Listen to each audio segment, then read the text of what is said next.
nhớ về mộng thành mây bay trên đôi tay nên thầm hờn dỗi mình cho tình càng thêm say. Tiếng hát bay trên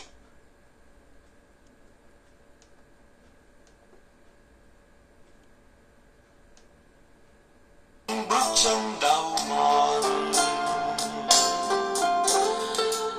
chợt nghe mùa thu bay trên trời không